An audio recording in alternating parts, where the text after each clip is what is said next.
मीठी खुशबू और जादुई मोड़ के साथ मूनलाइट बेकरी का रहस्य। रोजवेल नाम के एक छोटे से कस्बे में एक अजीब बेकरी थी जिसका नाम था मूनलाइट बेकरी। वह बेकरी दिन में नहीं बल्कि आधी रात को खुलती थी, जब सब लोग गहरी नींद में सो रहे होते, और सूरज उगने से पहले ही वह बंद हो जाती। किसी को नहीं पता था कि उस बेकरी का मालिक कौन है, लेकिन हर सुबह लोगों के दरवाजे पर ताजे केक, कुकीज और ब्रेड रखे मिलते, चांदी की रिबन में बंधे हुए। उनकी खुशबू इतनी मीठी थी कि लोग उसे सपनों की खुशबू कहते थे। एक दिन एक जिज्ञासु लड़की लीला, जो खुद भी बेकिंग की शौकीन थी, ने ठान लिया कि वह आज पता लगाएगी कि उस रहस्यमयी बेकरी के पीछे कौन है। आधी रात को वह उठी और खुशबू का पीछा करते करते धुंधली गलियों से होकर मूनलाइट बेकरी तक पहुंची।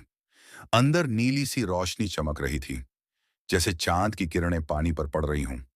वह खिड़की से झांकी, और जो उसने देखा उससे उसकी आंखें खुली की खुली रह गईं। वहां एक लड़का था जो आटे और चीनी से बना था। उसने शेफ की टोपी पहन रखी थी, और उसके इशारे पर आटा हवा में उड़ रहा था। चीनी नाच रही थी, और कपकेक खुद ब खुद ओवन में पक रहे थे। लीला ने हैरानी से सांस ली। तभी वह लड़का मुस्कुराया। डरो मत, उसने कहा।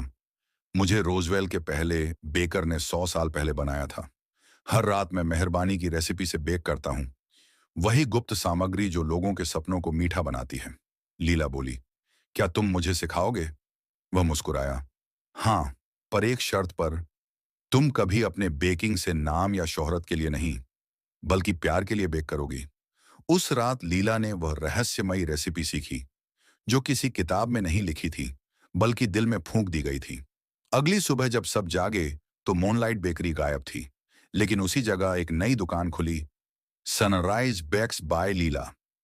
उसकी ब्रेड कभी बासी नहीं होती थी, उसके केक हर किसी के चेहरे पर मुस्कान ला देते थे, और हर बाइट में वही जादुई मिठास थी।